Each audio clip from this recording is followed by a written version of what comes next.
You're listening to One on One with Tommie Zam. In episode 67, I sit down with Aaron Baer to talk about his life story. Let's do this.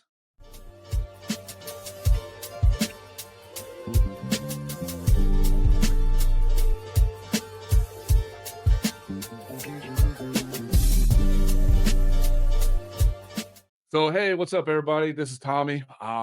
Just want to have a special person on here named Aaron Baer. We had him on TSM live show, season 8, episode 4. It was a great interview. This guy has so much great energy. Awesome dude. His skateboarding, crazy stuff, dude. And so, if you ever get a chance, go watch that. It's definitely up on YouTube channel, on TSM Media channel on YouTube, stuff like that. So I wanted him bring him back on because this guy has a lot to talk about and interesting stuff that I think is pretty cool for my listeners and stuff like that. So you guys ready? What's up, Aaron Baer? How you doing? Yo, what up? How's it How's going? everything going, man? Dude, honestly, like life is pretty crazy right now. I do have to say thank you to Jesus and thank you to my family and thank you to all my friends and stuff before we start here, just because I need to show my gratitude to everybody that's helped me get to this point. But I've been doing good, and yeah, let's have a good talk, right?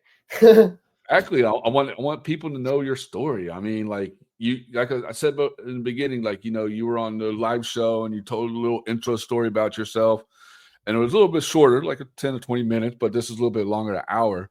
So and I loved your story, dude. Like it was really cool, and I think that what you can talk about and tell people, you can reach out to a lot more people and kind of maybe help them out a little bit. You know what I mean? Yeah, I appreciate you for bringing me back on and letting me be able to, like,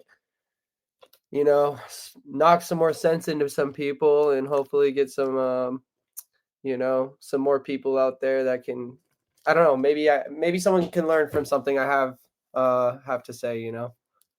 Yeah, no, definitely. Because you do have like a good point. You know what I mean? A lot of things, have gone good and bad, and but to make you who you are, that's a really good thing.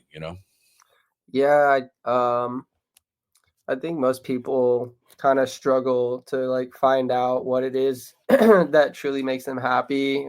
And I just feel like I'm so thankful that God has put me in this position to kind of understand a little bit more about myself. Because, man, I'm going to be honest with you, like, this has been a journey to get to where I'm at right now in life. And that's not very much anywhere yet, but, I'm pretty much very grateful for the next couple years of my life. I don't know. I'm just excited, man. Like, I was put here for a reason.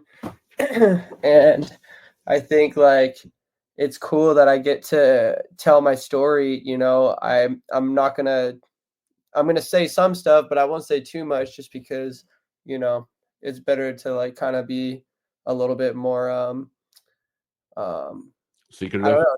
Yeah, just kind of keep some stuff on the wraps, just Yeah.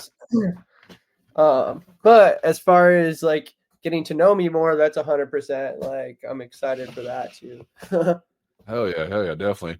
Well, let's get into it. So, one of the things I want to ask. So, what was your, growing up like? Like, was your family life like? Was it like really good? Was it like struggle? Yeah, Like, so pretty much I grew up in a little town called Hollister, California. My mom and dad like moved from Texas, Amarillo, Texas to Hollister, California to pretty much work for, like, I don't know, different reasons. But my dad was a coder, so he like would be in the Silicon Valley or whatever doing his job, and then my mom was a real estate agent. So but yeah, my dog needs to walk outside really quick. Go, Toby. hey, you don't want the dog to piss and shit in the house, He he scratches on the door when he wants to go out, and it's like, yeah, I have a 17-year-old Chihuahua. I got him when I was 9 years old. I'm Oh, shit. 26 years old now, so I've grown up with the little guy. Oh, And man. dude, That's actually, this is kind of crazy. He's like, when I come back to the house, he's so excited. He just like runs so fast back and forth. And like today, he like ran into something, and it was really sad, just because he's oh. like getting old, and I don't know. Every time I see him go crazy like that, I gotta like kind of chill him out because he's gonna go too hard. uh, It uh, sounds like you, right? Like, too yeah, hard. no, I tell you literally just hit yourself. Stop. Like that's crazy. But No, I know what you mean. I had a dog, and he was like he was my homie, man. I had him when he was, like, 3 weeks old, and, and he ended up he was like my road dog, you know what I mean? Like, everybody knew where he was, and I was yep. him. We were together, and then, he passed away with bone cancer about 4 years ago, so it was, Oh like, man, very I'm sorry. v yeah, he lived for, like, 11.5 years, he was an English Mastiff, so, for a dog Yeah. living that long is very rare. Yeah, dude. I'm so grateful, and um I kind of moved like I moved back in with my family because I wanted to be closer to my dog, low key. And after it goes to dog heaven, I'm gonna be moving back out. But it's been really good to kind of be here with the family, and like my dog is 17 years old, so I'm like, what really spurred the idea was like Toy Story 3, where like Andy throws the toys away. I love And that one. damn, like, I can't just do that to my dog. Like, I'm living in Orange County or I'm living it somewhere else, and it's just like my dog is just waiting for me. I'm like, nah, bro, I'm not playing that. Like, I can't bring my dog with me to places, but only because he needs to be protected. Because he's like, I don't know, he's a little mangy Chihuahua, 17 years old, but he like jumps like crazy. Hey, that a 17-year-old Chihuahua, man, they can still protect themselves. Dude, heck yeah, man. He's crazy. He like took flight on this girl that like came over to my house. I remember he like jumped and literally bit her, but like he has only like 4 teeth, so like he can't even hurt anybody. It was like more nub. It was more nubs, right? Like da, da, da. Yeah, dude. But yeah, so grew up in Hollister, California. This like I lived in I guess a cul-de-sac, a neighborhood like across the street from the skate park. Like I'd had to go through the neighborhood and like kind of get out of the neighborhood and then cross the street, and the skate park was right there, which Mhm, my whole life, like it was like kind of like a it was just such a dream to be able to just go to the skate park by myself, or like be able to walk there from where I lived. And like I used to I focused mainly on BMXing and scootering at this skate park. mhm. And although I rode skateboards when I was like younger, I was never really good at my local skate park because it was just all transitional skateboarding. So um pretty much I would just kind of like do a lot of like boneless front tails, pre-grab 360, boneless front tail stall on like a quarter pipe slash little bowl thing. So Mhm.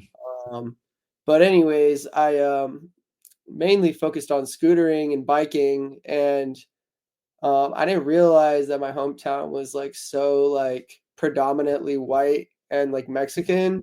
But Mhm. like I came come to find out, riding BMX is like fucking is like a white person thing. Like, Hey, well, hold on, there is some Mexicans and blacks and Asians no, that do there that. for sure is, but it's like my town was like redneck, it was Oh, like okay, okay. BMX and motocross. Like we're known for Hollister Hills, which is another part about it.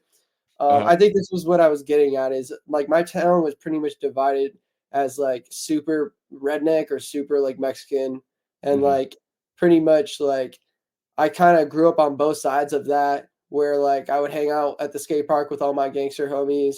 And like I'm pretty sure if I didn't move to LA, I probably would have gotten into like some trouble. But um yeah, man, like rode BMX, rode skateboards and scooters as a kid, and then um I guess see I skipped over a lot of stuff just because like when I was like before I took the skate park serious for scootering to go like to get like, sponsored and stuff, like I Mhm. was a gymnast, and I would have to go to the gym like I think it was like 30 or 40 hours a week or something like that, like for a long time. And like it was crazy. Like we would do like 25-minute handstands against the wall, like straight up the worst kind of stretches ever. And like your whole team is like also under fire, like doing the same crap, like just dying all together in a group, being Mhm. tortured and shit.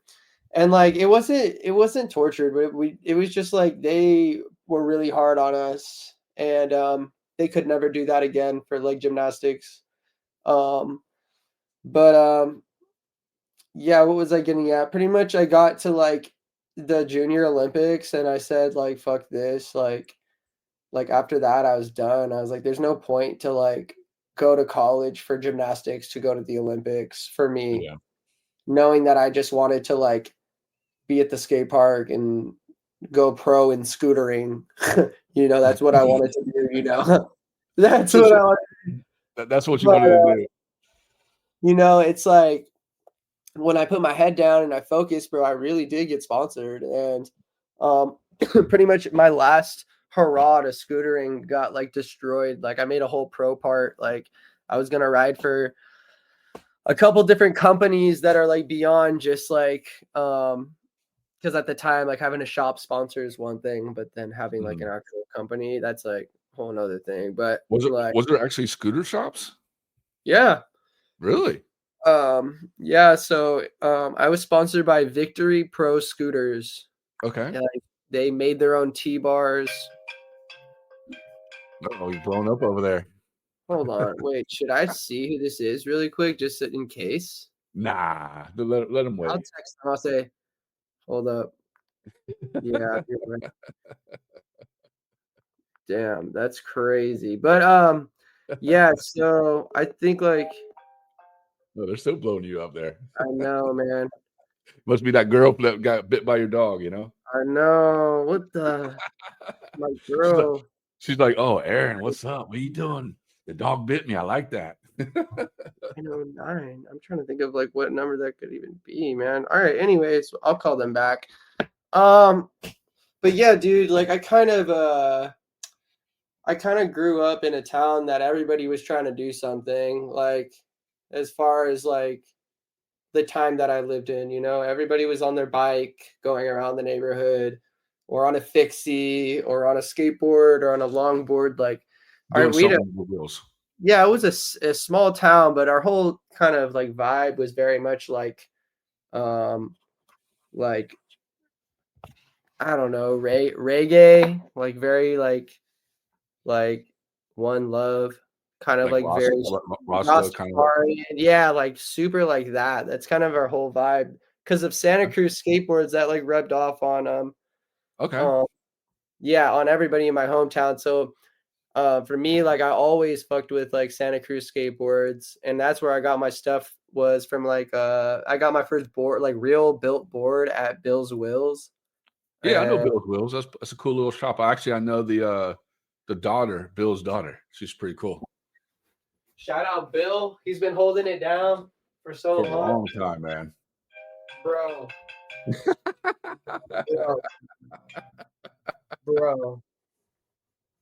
I'm serious. Like, I think I have to.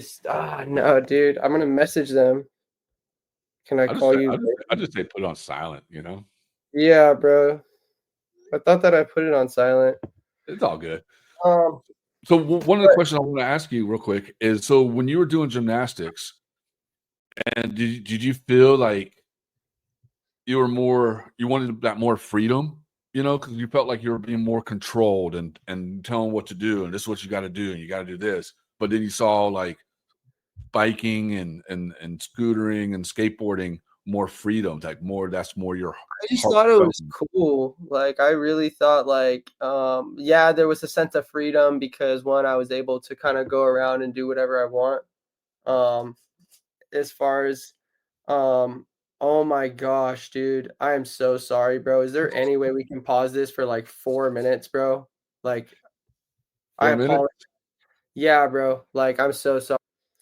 Yeah, guys, first time we've had to do that. Paused, but we're back and we're ready to spill the tea.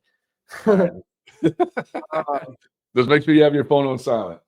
Yeah, no, it's on silent. We're good. All right, cool, cool, cool. Everything good on the other end? Oh, I'm good. I'm set. I'm talking about on the phone and stuff. Everything good?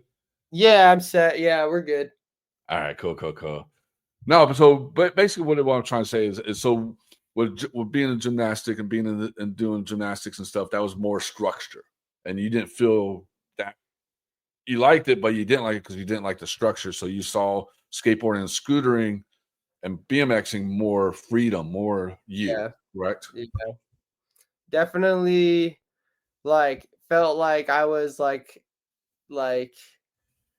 kind of held back from like getting good. Like if I would have skated instead of done gymnastics, like I would have probably been pretty good, but I don't think I would have been like at this level, to be honest. Just because I just think that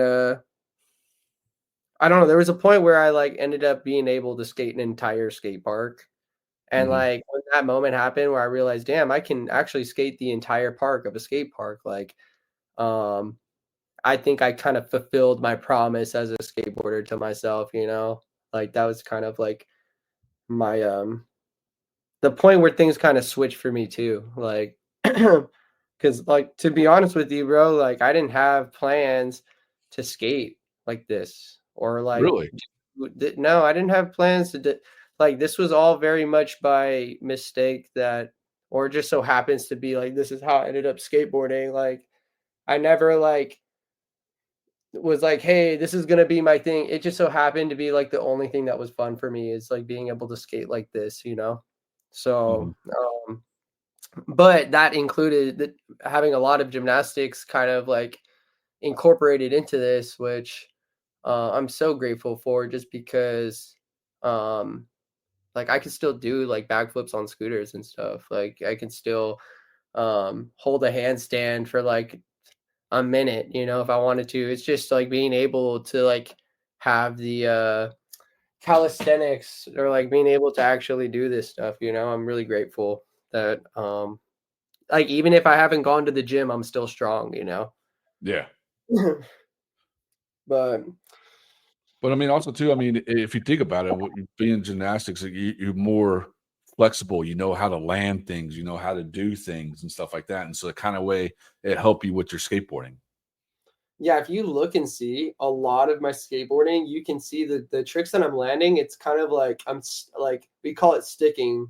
Like Hmm. when you finish a backflip and you stick, and Yeah. then you finish or whatever. Like we don't really say it like that, but we just like stick the landing pretty much. You look at my skateboarding skills, most of the shit that I'm doing, I'm sticking like a gymnast, bro.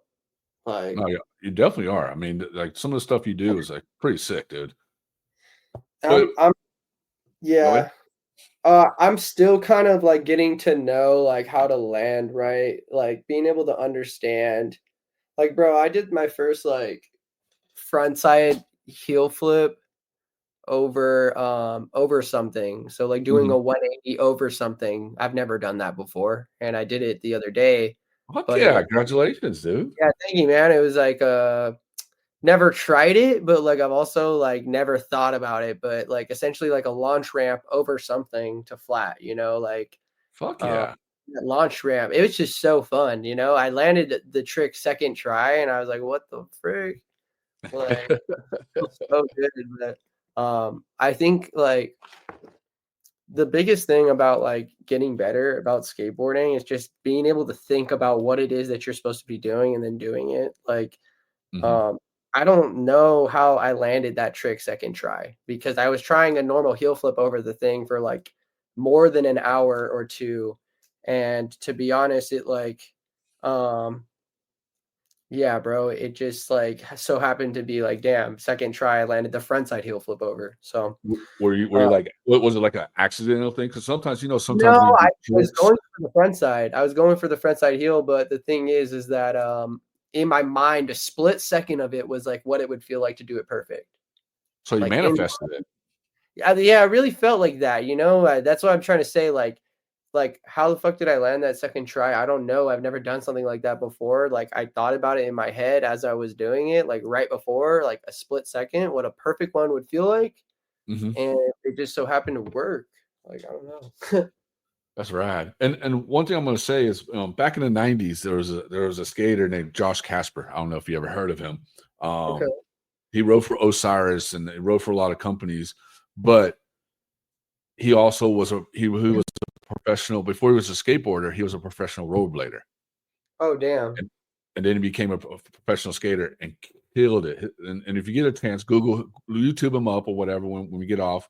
If you want to write his name down, dude killed it. You know what I mean? Like was Yeah. really good at skating. I mean, just because he was a what we call fruit booters.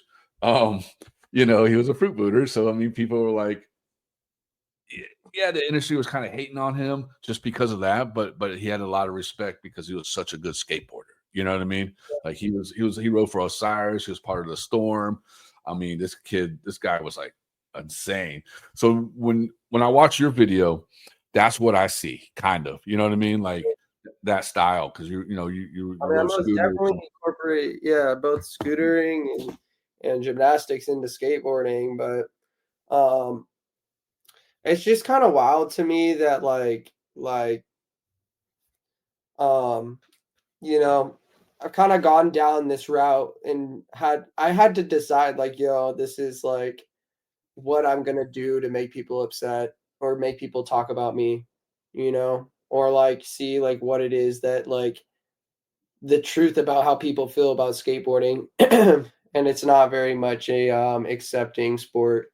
So, and it's Well, stupid because people like I'm not gonna say everybody, but I'm just talking about the people that are online and whatnot. It's just yeah. like what I'm bringing out of the sport is something that people should study.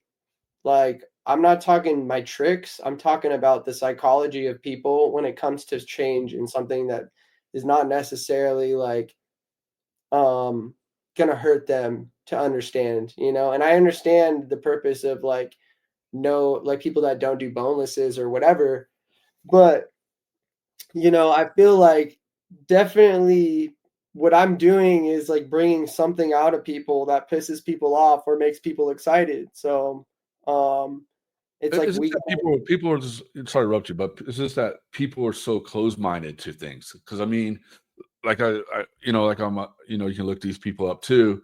There was back in the late '80s, early '90s, there were skaters who skated like you. There was like Simon Woodstock. I mean, there's so many skaters like Laban Fajita and Josh Casper, and names go on. There's so many skaters out there that skate like you. You know what I mean? Like Richie Belton and stuff like that to do all these, trickety. I call them trickety tricks because I mean that they're very stylish. They're very like different. And so that's the problem is a lot of people are closed minded and they're like, oh, this guy's skating sucks because he can't do a kickflip. No, dude, can you do what he's doing? Fuck no, you can't. I can't. yeah, but about me, I admire it. I think that's fucking sick because it's still skateboarding. Even though you're not doing kickflips and crooked grinds and nollie flips out, but you're doing fucking. I mean, like I don't know what you call it, like blunt slide with the flip thing with the hand and then land it on a off a ledge or a handrail, dude. That's fucking ballsy, dude.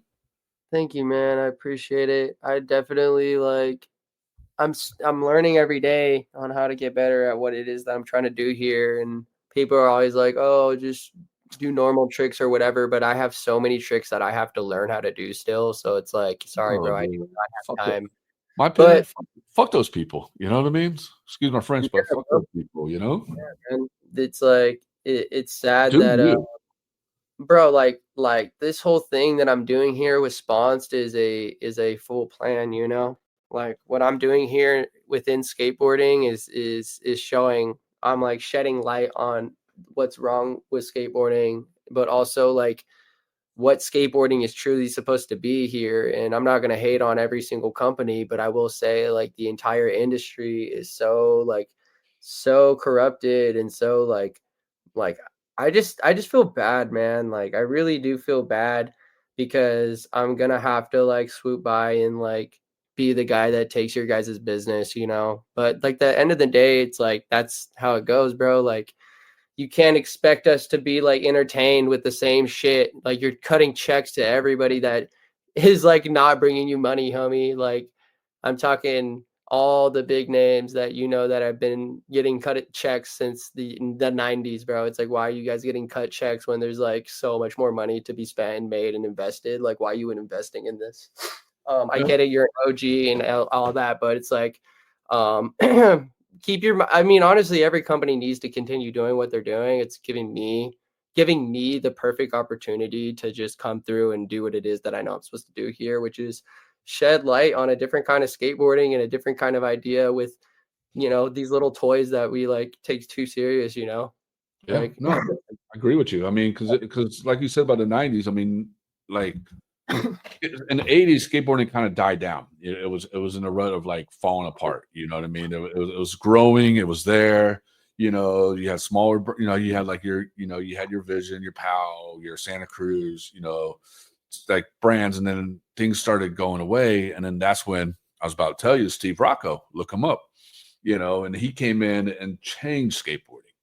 yeah, People hated him. You know what I mean?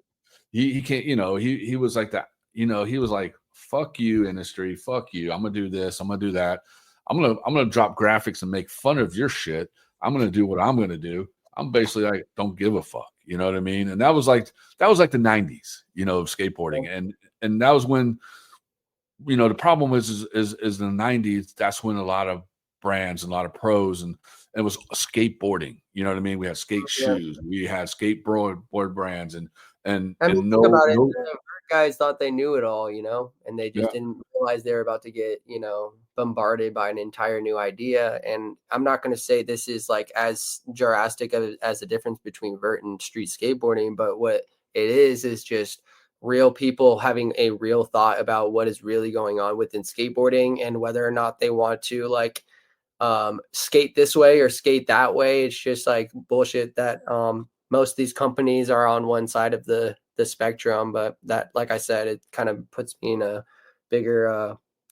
Puts me in a I guess a little tadpole in a little pond versus being a small fish in a big pond, whatever the fuck they were talking no, I about. know what you mean. Hey, Small fish in a big pond. Nah, I'm a small fish in a small pond, bro. And hey, uh, you know what, dude, and I'm gonna be honest with you, and I'm not gonna call the dude's name out, but he will hear this.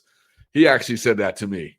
He actually said that to me once. Because TSM Media has been around for 15 years, and he's like, "Look, man, you know, you're a small fish in a small pond, and don't you want to be in the big part of things?" I was like, "Nah, homie, you guys can do all your things and be in that small, big, huge pond and big, huge lake or whatever, but I'm gonna be over here in my little pond and do what I'm gonna do because one day you guys are gonna be gone. I'm still gonna be yeah. here in that pond and still swimming around and still doing what I'm doing." You know?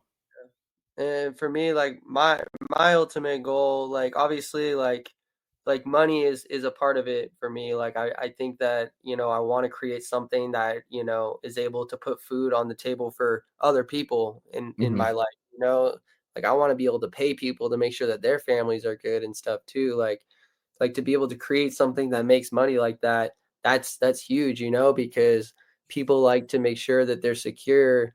And if I can create opportunities for other people, including myself, then that's all I care about. So Yeah. um on the other side of it, it's the art. Like my mission here is to be an artist. Like I am an artist, man. I don't skateboard, man. I don't take photos. I don't play, music. I don't do anything, bro. I just make art. Like Hmm. at the end of the day, that's all it is. And how you express it on whatever, dude, that's the moral of the story is making shit and just being able to continue making shit. And that's what New 2000 is for, my production company, because um that's what it is that I love, I love skateboarding for me and I love marketing and branding and I love all that, but being able to create movies and ads and crazy ass, like just making something insane, out of nothing, Yeah. making something out of nothing. That's my favorite thing to do.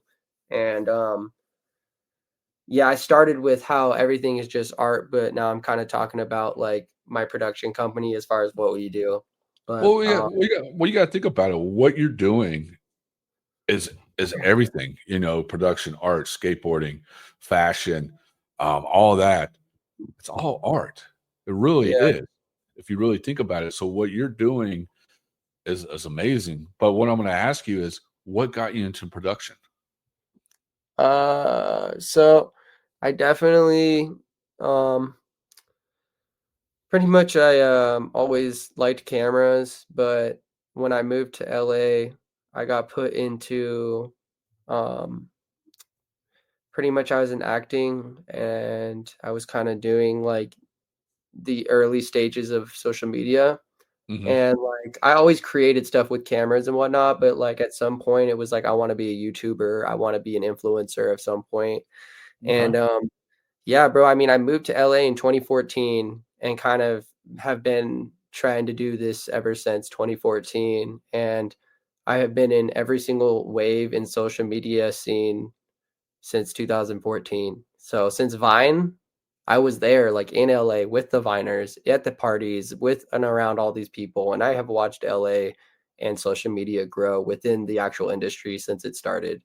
So a part of it was marketing and branding, like being able to tell what people are doing, whether or not being able to like see what is happening and see like where trends are going and kind of like it has to do with a lot of stuff, bro. But like you asked me about production and stuff specifically. So, right after high school, I graduated. I was making YouTube videos. I ended up getting hired at West Coast Customs Oh, to make. sick.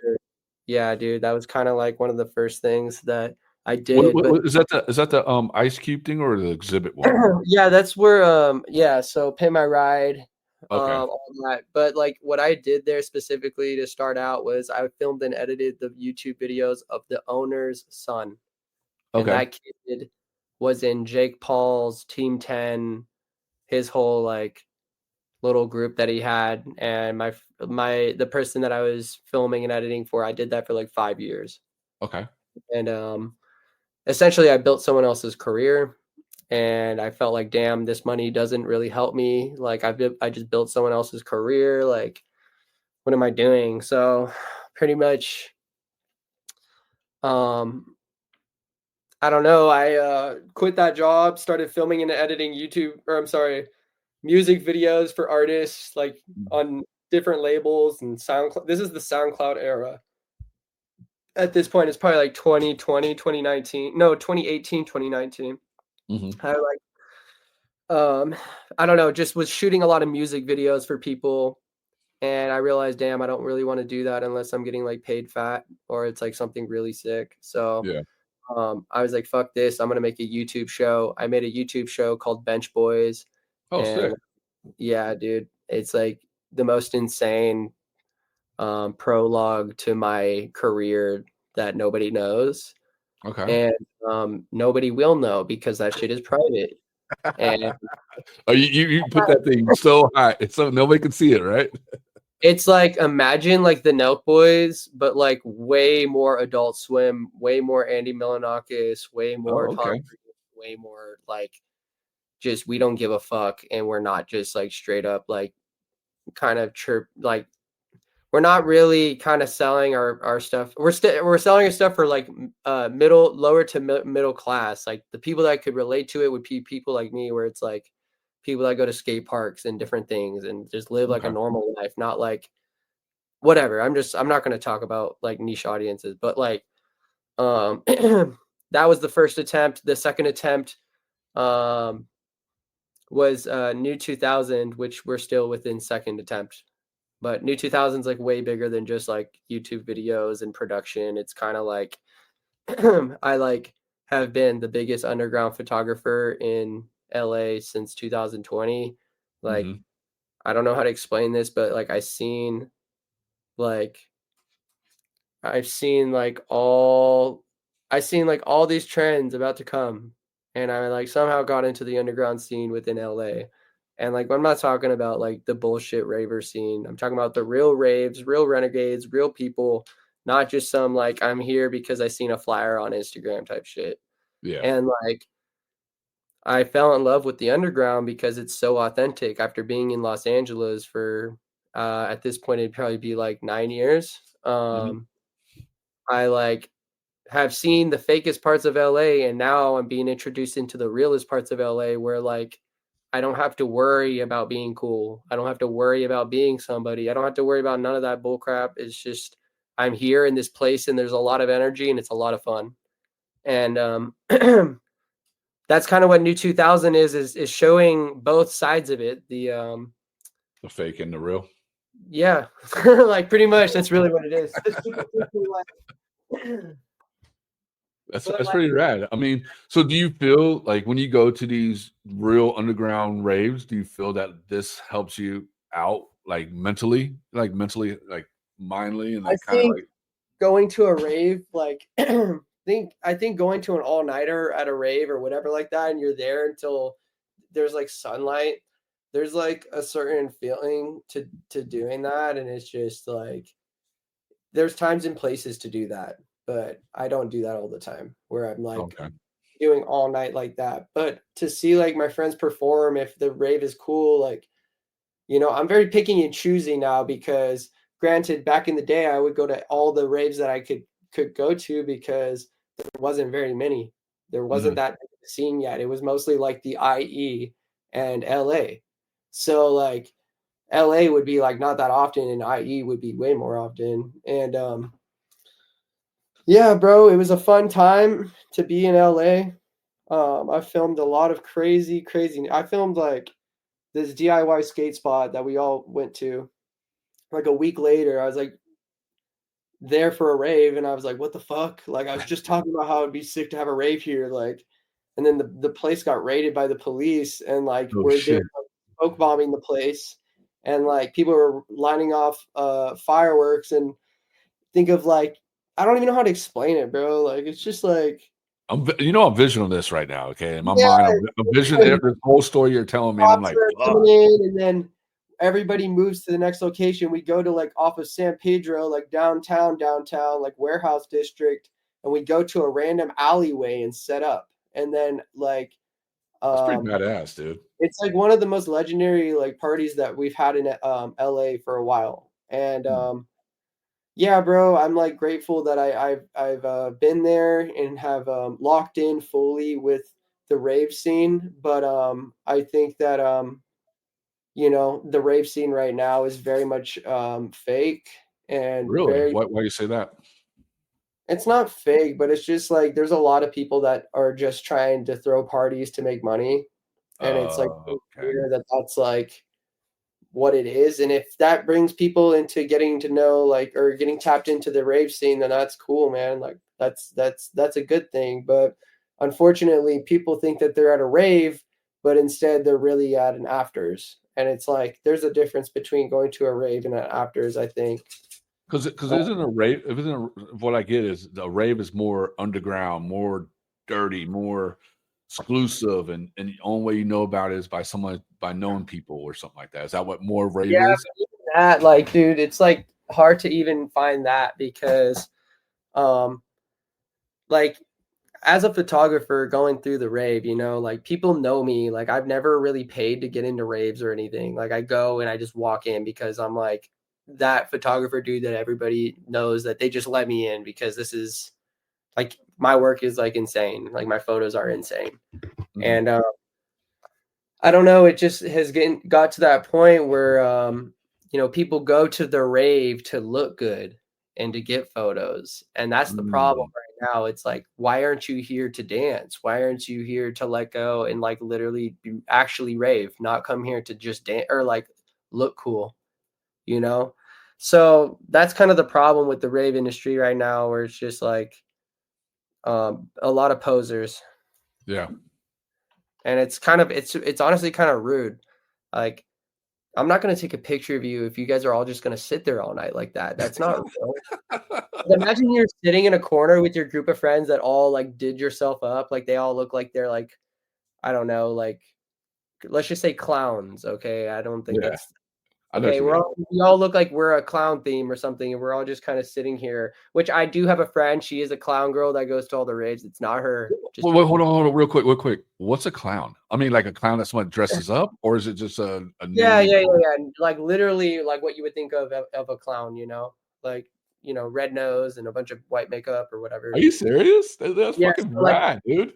So there's that, yes, but then there's like the people that kind of rock that and they kind of like are there just to look cool with their friend group and not like Oh, dance or anything. And it's like I get it, like y'all want to look good and stuff, but like be here to have fun, not make like a statement because that's not really what this is about. This is supposed to be like we're all supposed to have fun together. Like I don't want to feel like you're cooler than me or I'm cooler than you. We're like in a safe place that doesn't matter. Like whereas if you go to the Valley, you go to Sunset Boulevard, you go to anything like within like the reach of anybody that's like lost in Los Angeles, it's like they think they are so fucking cool. You have a booth at a club, like you're so fucking cool. Like you guys can't even talk to me. That's how cool you are. You're standing outside the club and you're waiting for your promoter, like you're so fucking cool. Like you can't even just say like hi. Like I'm just saying as an example, it's like people in the underground do not treat you like anything but human for the most yeah. part until it starts getting like the superficial underground. That's like this is not even underground. This is just a bunch of people that are trying to look like they're a part of the underground, but they're not underground.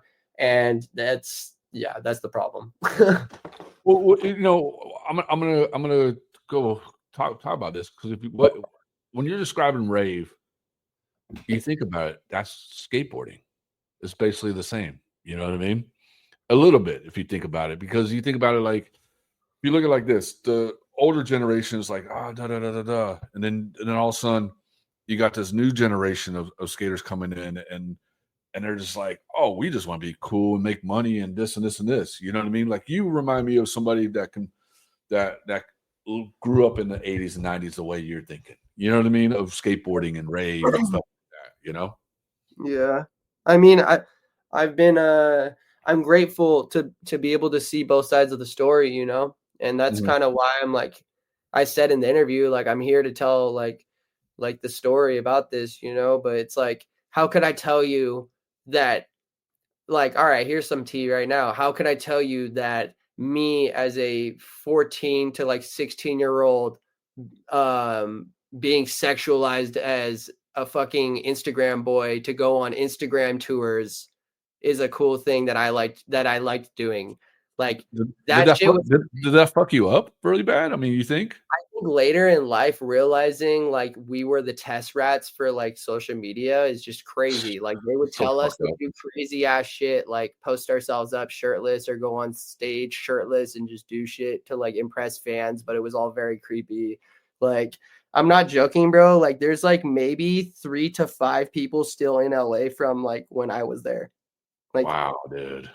I'm not joking you, bro. It's pretty crazy, dude. And I talked about it to a couple people um that like I seen. I'm like, damn, you were there at the start of social media. Like that's crazy. We all got like sexualized and like fucking like this is like what you guys thought. Like we didn't realize the internet was gonna go this insane. You know what I mean? So like Yeah, most of yeah. us make it, but I never gave up, dude. That's the only thing. Is like most of these motherfuckers gave up or they made it.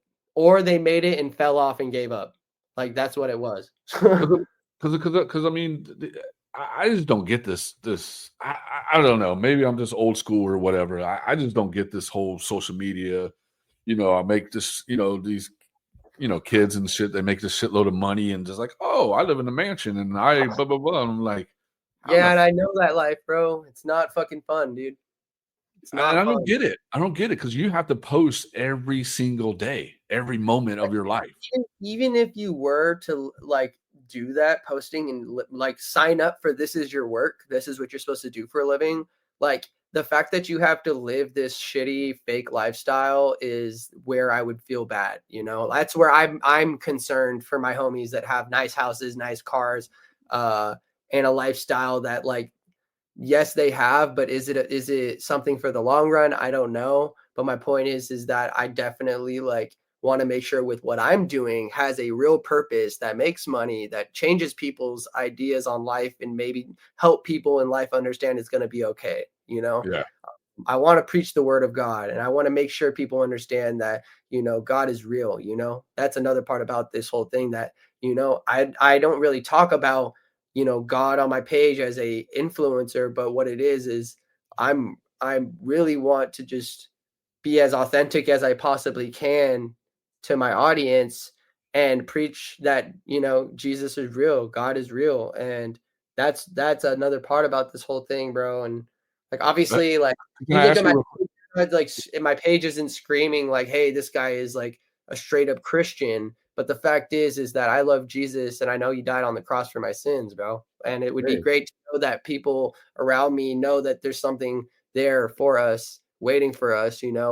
and this is not, we're not here forever, so Mm-mm. like know that like this is very much real, and like everyone can have their own thoughts and whatnot, but like in my life, this is just what I have known for my whole life, that he has been wanting me, like he's been telling me this is what I have to do, like I have to blow up, I have to get to the people, get under their skin, make them realize, and then make them realize that God is real, and that's really what it is just preaching and creating, bro. And And my question is this, have you have you had a spiritual life notice? yeah, man, Tell me dude, about it. God, okay, so how can I Look, explain look, this? I'm gonna tell you my background. Okay, I'm very spiritual. I'm a Jew, and I'm very spiritual. I believe on the spiritual side of things, and I have seen things in my life that I'm never gonna tell anybody because, and I'll be honest, I probably wouldn't be here right now with the stuff I've seen in life. And it's not yeah, has to do with like human beings or anything. This is beyond stuff. And that's yeah, the total truth. So I'm very that's and maybe that's the reason why I got you on the live show and I had to get you on this because maybe there's a pull between you and me about this stuff, you know? You never know. yeah, man, I think that you know I grew up in the church, my Mhm. parents Christian. I'm technically a Messianic Jew. That's Okay. what I am. Okay. So, Shalom. uh, yeah, man, shalom. But I definitely have felt the spirit of God, and I have seen the way that he works when I truly, but you can't just call, like you can't just keep asking. Sometimes you got to just listen to him, and he calls on you, and he knows like what you're supposed to do, like I'm gonna be honest with you, like I keep, showing gratitude because it's true, man. Like you need to have like higher power thoughts, higher powered, higher powered. I know what you meant. Your thoughts need to be really, really, really good, and if you have good thoughts and you show gratitude and you continue on a path of just, um, calling on him, like he like, I don't know, he just shows you what you're supposed to do, man. Like I'm not very cookie cutter, clearly, but Mhm. what I know is that, um, when I pray and I just really listen, like some things in my life start making sense, and God works in mysterious ways, bro, and that I've know many, many different examples of. But um it just is crazy, bro, because I don't want to be the guy to be like talking about Jesus and God all the time on my page. But the No, fact no, no. is, well, no, because the fact is, bro, it's like that shit gets annoying, bro. Like, I'm not gonna lie. Like, when you talk to people about religion, it pisses people off. And either way, dude, like for me, like I'm gonna continue pushing the word of God, but I don't think it's gonna be in the way that most people are pretty turned off about, bro. It's like I want to show the real world and show what it really is like, and show that like I don't know that there is a higher power here, and for all the Yep. people that believe in random stuff and different spirits or different things, like if God, if this was a simulation, whoever's running the simulation is technically God, and whether or not that's a dude that's black or white with the long hair, like I don't know, but I do know that somebody is definitely here with us, and it's not just like the people around us, bro. Like No, they're I, just I I totally agree with you. You know what I mean? It's the problem is that like me, I don't really post a lot of religious stuff on my personal stuff, and I don't really babblily tell people what I believe in and what I do, because to me it's is people. What problem was people everybody is once let's say I'm gonna use the example, Aaron, like, oh yeah, God, God, God, God. People automatically gonna judge you and have a whole different thing of you. You know what I mean? And yeah. that's one thing that God always said. You don't judge a man. You don't judge anybody. You give everybody an open hand and you know, let them talk. Let them be them. And I mean, at the end of the day, bro, I like talking to people. So, like, whether or not that's on my own time or to the public, like, I just need people to understand that I really do go around and I talk and I preach to people. And I like to make sure to say, God bless you before I leave anywhere. And just watching people, like, their kind of spirit lighten up a little bit and just, they really do feel it, and maybe that right there gave them the umph to, like, do something different, and maybe kind of just feel better about life versus not. I just want to help people at the end of the day. And like, obviously, I have so many different things going on. I'm not trying to spread myself too thin. I'm one person. Mhm. And at the end of the day, like, I need to tell the truth because I've seen this whole social media stuff from the jump. So I cannot be lying to people and I can't be selling out like the rest of these people. And it's just one of those things. And sell out, I mean, like, I'm going against my beliefs, sell out. Mhm. Like, you will not watch me do anything with the devil and nothing. Like, I don't, so corny. All the devil stuff is so corny to me. Like, It's unless you're on Illuminati. unless you're on some like insane art pieces where you're showing how scary the hell could be, and that's how you're utilizing some dark shit, like, don't talk to me, bro, because that's some cheesy shit. Because to be honest, like, bringing energy that's dark like that is not good around anything. And Mhm. every time it is dark, it just, you can tell that you're not in a good place. And that's kind of the moral of the story of the underground situation. Like, You gotta being be in the careful on the ground. well, that's the thing, bro. It's like you think you're in the darkest places, but you're not, bro. The people that are around you are not on. You can feel like I've been to some places that are pretty scary, bro. And most of those are in places that you probably like that are not even scary. It's like the hills and like Mhm. random people around in the hills, but there's a dark energy where you can tell that this is some like it just feels something is off, dude. Like, but I then see. you'll be in the underground in the scariest tunnels, but you're hanging out with people that are showing you love, giving you water, maybe a blanket, maybe like help you with some food. Like, seriously, it's actually like that, bro. Like, And those at and least the and sometimes those ones you gotta be careful of, you know what I mean? Because they can be, planning shit.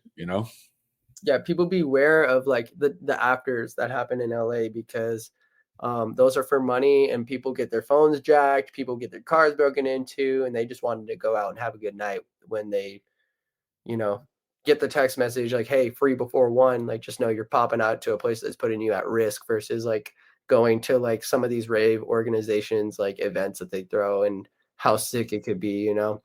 Um, but yeah, man, I'm like thinking about life and how I got to this point, bro. And I'm not too far, but like that's the thing is like I see the light at the end of the tunnel after putting in so much effort, building so many different personas for myself, building other careers, going down the line of having normal jobs. Like, bro, I worked at Disneyland.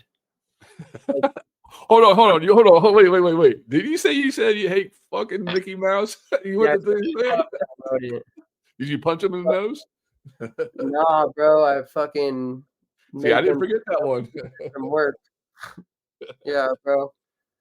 Fuck that rodent. Honestly, that job, like, I feel bad for anybody. Like, I'm so sorry, like, for everyone that goes to Disneyland and like spends so much money that they don't have and they don't get very much for their money versus like going to like Universal. I'm sure you can get a way better deal if you go over Oh, there.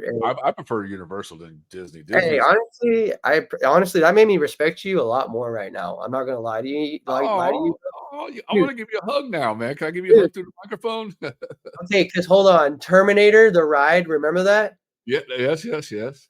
Bro, Terminator was the sickest ride slash gift shop ever. Like Well, ever. have you ever been? I never been to one here because I'm from Florida, so I always gone Oh, to the right. Universal in Orlando. That was amazing. I love Oh, that. yeah. Yep.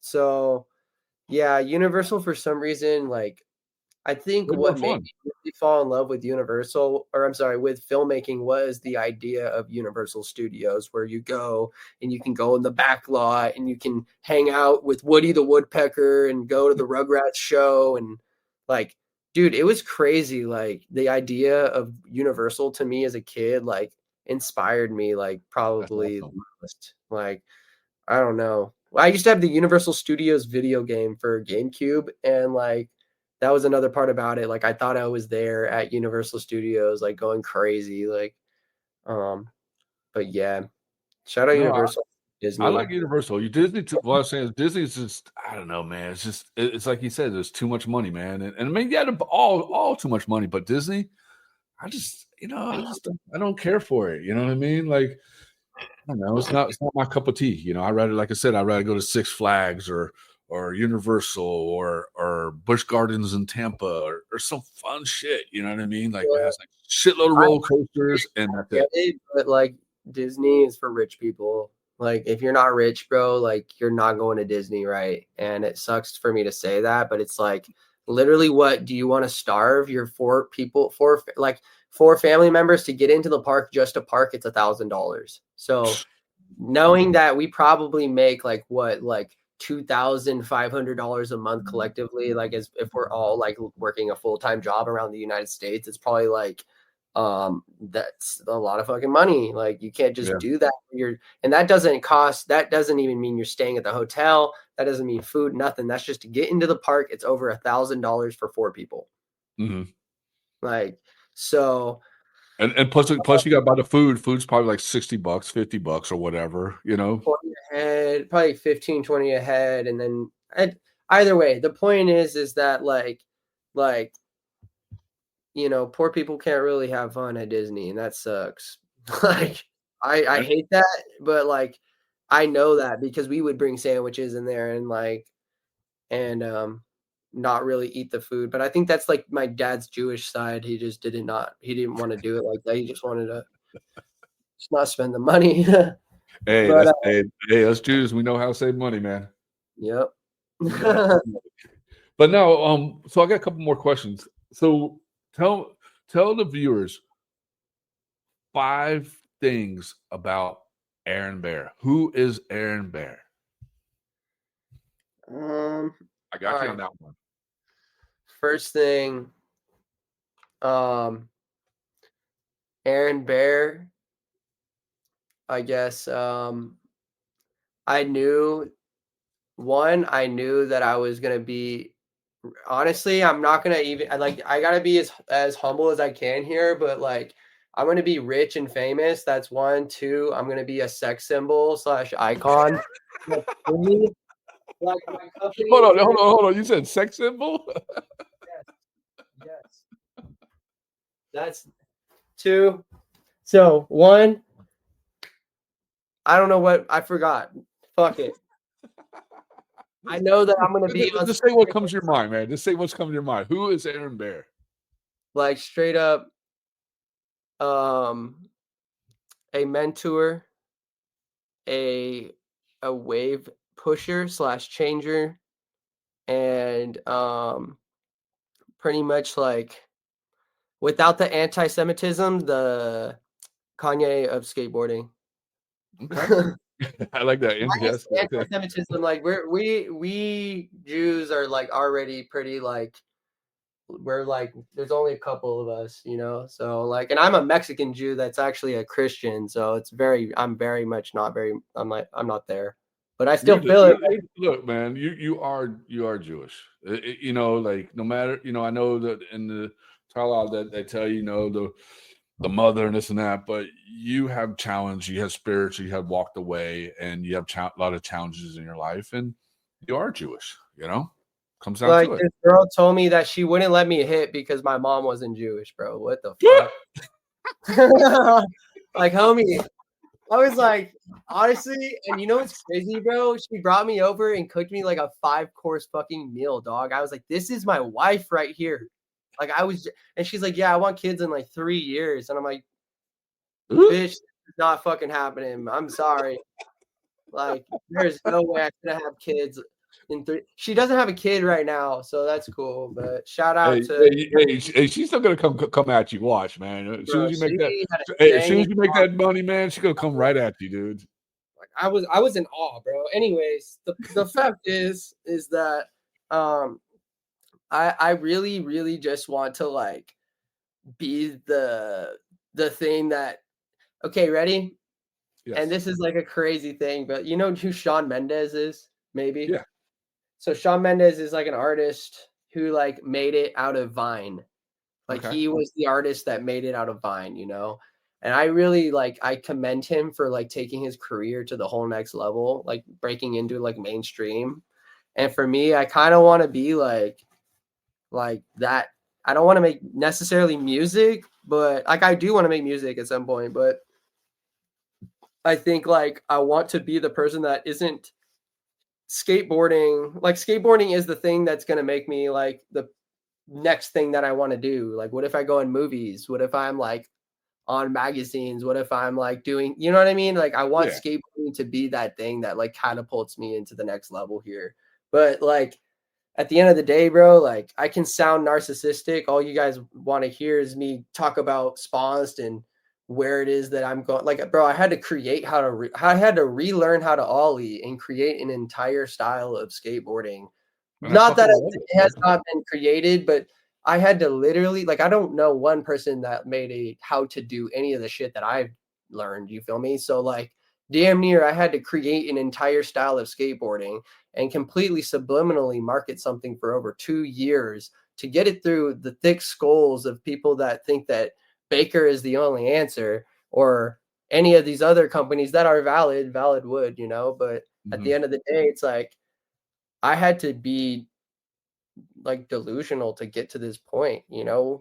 Who are you gonna like in all of skateboarding? Like nobody's ever done the tricks that I've done, you know? That's a pretty delusional idea, but it's true. Like, how did you guys let me do that? Like, I don't know. I said that in the podcast, but um, it's like for what I want in my life, bro. Like, I think when I'm sitting next to Justin Bieber over there at like Paris Fashion Week, like just kicking it, like y'all will know, you know what I mean? Like that it's a wrap, you know? Like I don't foresee myself like switching up on the things I care about, but you're going to see me doing more things that I'm interested in. Like I want to go to other places and experience things like different cultures and um I don't know, it just feels like I don't like I want to be an icon, bro. I feel like that's where I want to go is an icon status. If like that's where I want to go, you know. I want my products to be in every skate shop. I've said fuck it. I want to be in Walmart, dog.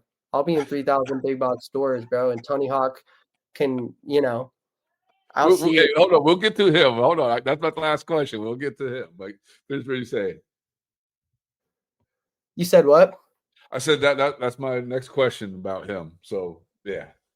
Yeah, I mean, Tony, I mean, fuck, man. All right. So my question is, what's the deal with Tony Hawk? um, I mean, if you go to his Instagram right now, he's eating chicken nuggets and he's signing all these $350 boards with his like other dude, with the one that has like the tatted head, and Mhm. like guilting Whoa, Keith whoa. Hirschhart to pull up to his podcast and making money off of his chain video game that's just a remaster and making money off of everything. Like, how much money do you need? Like that, I think that's really what it is. That's what it is. Like, Tony, how much fucking money do you need? You know, like when are you gonna stop and do something that's just organic? You know, why is there always some kind of a fucking reason or a thing? You know, just do something. You know what I mean? Like I feel like I don't want to beat a dead horse, bro, but like it's just like I don't want to talk about it too much again. Why I feel like Tony Hawk could be putting in more effort to like not look like Mark Zuckerberg, you know what I mean? Of skateboarding. You feel me? So it feels kind of weird to me that like I'm being solicited like Blue Chew by Tony Hawk. It feels weird that Tony Hawk has new chicken nuggets and also like a weird restaurant in a bougie area. Like, and it's very like cool because he has the money to do that. But like, that's not Tony Romo. That's Tony Hawk. You feel me? Like, Yeah. and that's fine. Like, go into it. Like, go crazy, brother. But um, just remember like why people fuck with you. Like Tony Hawk was my hero, and now it's like when you saw Elvis just start going on hella random like movies and shit in the Elvis movie, and he's like asking these new guys like, "Do you guys think that I'm being scammed by my manager?" Nah, man, we're gonna get you, or yeah, you're getting scammed by your manager. We're gonna get you on a world tour, and then Elvis never goes on a world tour. Like Tony, you're fucking like definitely like a legend, but you're doing too much, dog. Like chill the fuck out. And again, like let's start cashing checks to people that are like actually needing the cash, and like put other people's art on, put other people on, not just some bullshit where it's like normal skateboarding or even like your new endeavors. Like just do shit for a good reason. You say pool skating's coming back. Well, why don't you start an entire fucking pool skating like fucking league, homie? Like, why don't you start something that's gonna put a light on what it is that you care about versus just like trying to make a dollar off of everything and putting your name on everything. Like, how about you know? I don't want to hate on him, but I'm not hating on him. I'm just saying You're like, speaking your mind, no, dude. That's what yeah, you're I just doing. feel like Tony Hawk deserves like not to get washed up. Yeah, Like and you're gonna you're gonna run like you your name said. to the ground with everything you got going on, dog. Like Mhm. you're looking like Mark Zuckerberg with it, trying to be cool, but it's like you're cool. Just like literally continue just being you. But I don't even know if he knows who that is anymore, dog. He's just like so comfortable, like just having everything made for him since he was like in the 80s. But maybe Yeah. he's not the right person for the job, dude. Like I'm just hoping that if he's trying to Hold on. shed some Is Aaron Baer right for the job? look, all I'm gonna say is that skateboarding is at a place where like people are getting tired of the same shit, and Yep. like similarly to um our boy over there that started World, it's Steve like Rocco. why did World work, because he's seen that shit was just you know, at a boiling point. And it's Mhm. like right now we're at a boiling point, and whether or not Tony Hawk wants to realize that, that's up to him. Otherwise, I'm just gonna continue to um, you know, show him support in various ways to the random Yeah. things that he's doing. So shout out Tony Hawk for all the new things that he's doing to contribute to skateboarding, like his chicken nuggets, his blue chew, his board $350 board signing shit, like two boards for 350 with a signature. Like shout out to all the things that's helping the kids like want to do old school skateboarding that he's doing. So Yeah. and it's not just like old school's the answer, but it's like alternative skateboarding. And if he Yeah. wants to recognize that shit or not, he's the guy that had the game. Why do you think I skate the way I do? Tony Hawk American Wasteland, maybe? Like, bro, like if you're not gonna recognize like you're just a puppet. Like I feel bad.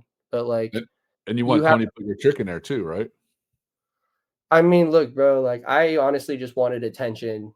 But the Mhm. fact is like Tony should put that trick in the game. Tony should put the blunt pogo, whatever.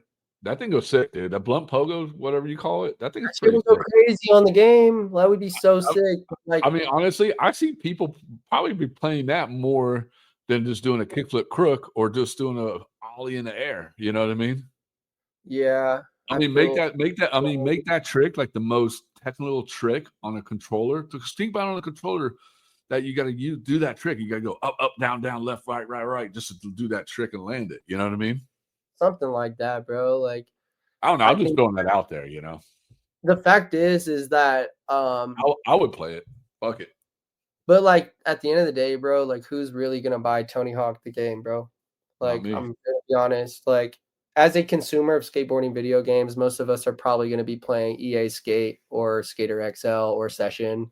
And XL Skate's pretty dope, dude. The new skate park of Tampa course. I always like their yeah, pro Skater course. XL, like I Yeah. appreciate them for trying to make it as real as they can. And same thing with Session, Yeah, but I think Session's dope, dude. Skate the game is probably my favorite as far as like the controls and how you play the game. Yeah. But yeah, I think that like um I didn't really ask Tony, "Hey man, can you put the trick in the game?" It was more I was telling him. So like I understand why he would be rubbed off the wrong way about that. And he can definitely see the joke, but maybe not. And the fact is, bro, is like if he wants to continue to do the same shit and see what happens, like bro, he's been doing that shit forever, dog. And like Mhm. if he doesn't see that skateboarding is changing, like he is blind, you know? Like he definitely like but he definitely like has to know like yo, this shit cannot be the same exact thing. Like we weren't really doing like Hiragami tricks like Mhm. 10 years ago or like even like 5 years, 7 years ago, you know? What do you But think where they came from? These kids, they play Tony Hawk game and they're like, oh, I'm gonna do like this and this and this. And it's like when I watch, I'm sorry to interrupt you, but when I watch skateboarding now, it bores me, dude. You know why? Because it's like I'm watching a Tony Hawk video game. I'm being oh, dead serious. Not because of what we're talking about Tony Hawk, but I'm being dead serious. It's too robot, dude. It's like I just want to sit there with the controller and watch him and just okay, we're gonna do this trick and that trick. You know what I mean? It's not, I don't know, it's just not exciting to me, you know? I mean, there's definitely a ton of skaters that, sorry, No, there's a you're ton of skaters that make a lot of sick like clips and like post a lot of oh yeah. sick, you know. But unfortunately, like there's never really like there's just kind of like the oddball guy that's randomly on Instagram, you know. It's like that's kind of what I'm here for is to kind of promote like how sick people can truly be on a skateboard and honestly all kind of like action sports, but obviously like skateboarding is the bread and butter for like why people know me, you know. I just know for skateboarding there are so many people that have such sick styles, and that doesn't mean you don't have to like not ollie or anything to be sponsored or anything like that, bro. That's just how I skate, you know? But Yeah. like the amount of skaters that I know that just kind of have an insane style, like they skate weird tricks and they could be valid tricks as far as what people consider valid, but like I don't know, there's nobody really I guess is it called Fancyland? Oh, Fancy Fantasyland? You talking about, yeah, Rob Dyrdek's thing, No, no, Fantasyland? no, no, no. It's a brand called Fancyland or something like Oh, that. Fantasyland. Let me look, I Something don't like that. But they're kinda like there's a skater, his name's Milk Snake, and he's kinda crazy with it, and, yeah, it would be cool to kinda have him do some or people like him, like, be on Sponsed and stuff, like, oh, that doesn't you talking about Fancy Lad? I don't know. I just know that he's, like, on a sick company that they're all, like, very much, like, you know, Yeah. Sorry, but I was trying to look it up and I was trying to delete the page. nah, but, I just think that, see, I kinda said something that made it seem like I wanna take this dude from that company. No, that guy, like, in his company with all his friends, that's sick, but I would like to, like, have other people that are on the same kind of, like, idea as me where it's like, it doesn't matter what you're doing on a skateboard, if it's fun and if it looks sick, that's cool, bro. Like, Yeah. um, I Well, just care there's that one kid, he follows us, real tall black guy. That's I guess he follows you. That dude's pretty sick too, man. He does some like what's that? boneless and stuff like that, you know, and like Are you cool talking ass. about Soul Skater? I think so. He follows me on follows TSM Media on Instagram, and I notice he follows you too. Real tall black guy. Does he like skate like at Venice? I think so. I think so. I don't know. Oh 'Cause well, he's always it looks like he lives, like, in Florida or somewhere, you know? shoot, I had to see, bro. I probably know who you're talking I'll about, but I'll send you his thing. I'll DM you his or text you his share you his profile. But, well, yeah, for these, that dude skates like you. I was like, "Dude, that dude's fucking sick, dude." I just can't wait for people to like be like actually utilizing the same kind of like blueprint, you know, like watching people ollie down a set or finger flip, and it's like using the same kind of, you know, process as I do as far as ollieing and throwing the finger flips, you know. Yeah. Um, there's a couple people that kind of do, but not really, bro. Like, um, but Well, look up Richie Belton. That dude's fucking sick, dude. Richie Belton. Yeah, he does some crazy ass shit, dude. Like, look him up when we get all done and stuff like that because he's definitely sick. And, he had a transworld part and, he does his skating different. And there's another guy too, we had him on our live show, first episode of the season, William Spencer. He's Spider-Man. Oh yeah, shout out William. He's like my was my original goat as far as what made me want to start skateboarding. By the way, Dude, that like dude rips, dude. his like skate part was like the most legendary shit that I ever knew about skateboarding. Like seriously, I didn't know anybody else, but I knew like William Spencer was like sick. Yeah. Well, that's how Richie Belton skates, just like that. Yeah. And then same with Simon Woodstock. Look him up too, man. And the last question: where can people buy Spons at? I mean, they got to learn about it at spons.org. You hear that, guys? Spons.org. And then you just drop new boards called fucking Spons. That's dope. Yeah, so I dropped some sponsed boards and fingerboard. So spons.org, Josh Peck, first board I ever dropped. And I'm going to be dropping a board and fingerboard every single month, and more with that. But like, I know that it's definitely like the sickest thing ever to be able to just make the most absurd graphics and like put it on a board and be like, damn, fuck, like people are gonna fuck with this or not. Either way, it's worth the gamble. And at the end of the day, like Sponsored is completely satirical. So if Jason Dill is pissed off that I stole his graphic, just know that you stole Hulk Hogan's entire fucking logo. So you cannot send me a cease and desist. You can't send me shit, dog. Like, Has he actually, has he hit you up yet? no, but I think that like after the next one that I drop, which I won't say anything about, it's going to cause a lot of controversy within skateboarding, and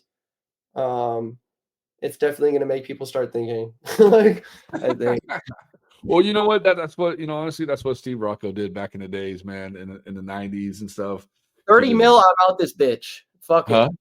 30 mil, I'm out this bitch. Fuck it. Steve Rocco, I'm a Steve Rocco this shit. Like low key, like I love you guys, but like I know that like people turn down millions of dollars. I want a family and I want to settle down and not have to worry and then worry about the real things about life, which are like the people around me, maybe skateboarding, maybe my friends and my family, my kid, the house that I have in the woods.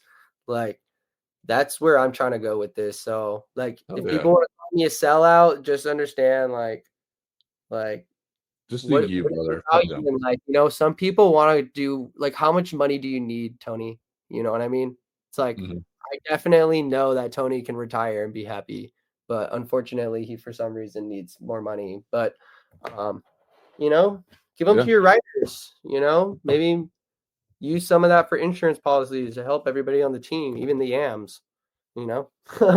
yeah. And Aaron, you have a good mindset, and I'm really stoked that I got to sit down and talk with you, and I'd love to have you come back on another episode of 101 and just talk more, you know what I mean? Because you're inspirational, and I do see people have DM me comments about your interview on the live show of that dropped on season 8, episode 4. and they said that you're inspirational, and I just want to let you I know that. appreciate whoever that was that reached out. Appreciate that. I've been, um, yeah.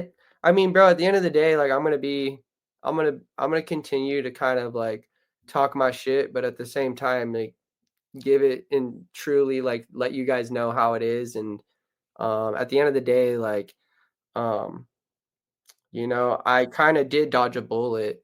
You know, like Tony's lucky he didn't hear what I said about him, dog. Like for real. And also, one last thing to touch on the topic because like we kind of skipped over Bam Margera in the podcast or like lost that footage, but um, Bam Margera needs help, and I know that people look at me as this Bam Margera character type person, but like I have never once referenced Bam Margera, nor Mhm. like given him any sort of clout or recognition because it's not that I don't he deserves all the recognition, but it's the same reason why I didn't post up when XXX Tentacion or Lil Peep pass away. Like I didn't go and post that on my story, you know what I mean? But Mhm. for real, like Bam Margera, like I know that we're all hyped up on what's cool right now, and as far as like trends go, like Bam Margera is for sure like the number one trending vibe that people are fucking with right now.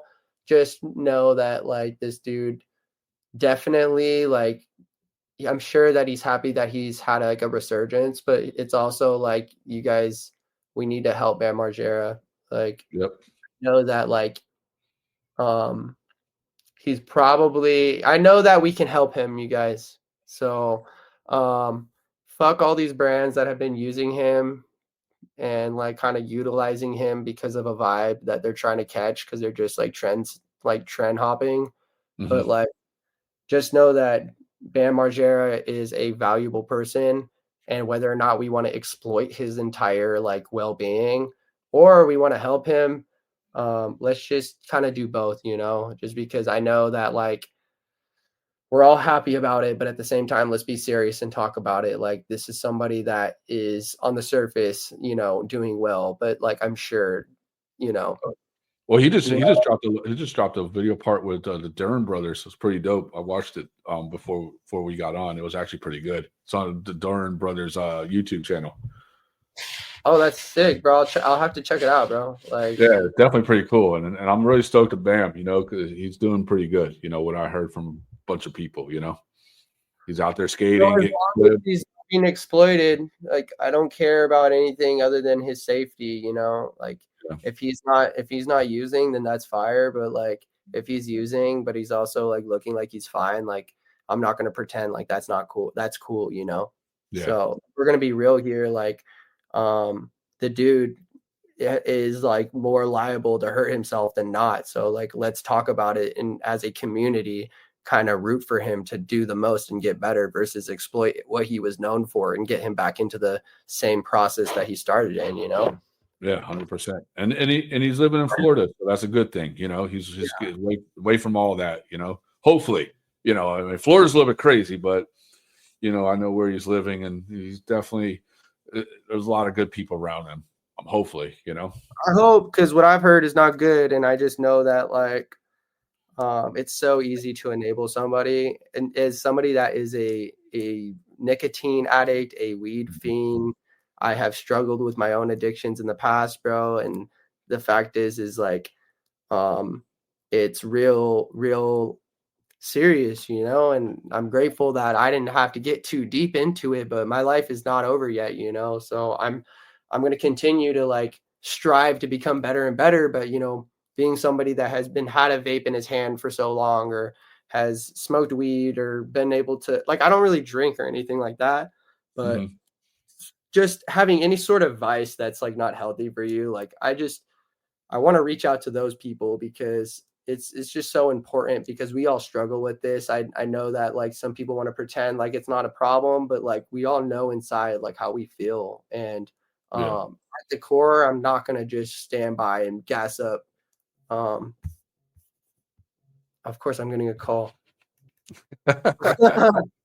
Well, look, Uh, hey, well, look, I'll get you back on. We'll get you back on the show again. We'll yeah, get you well, back on let's do one. this.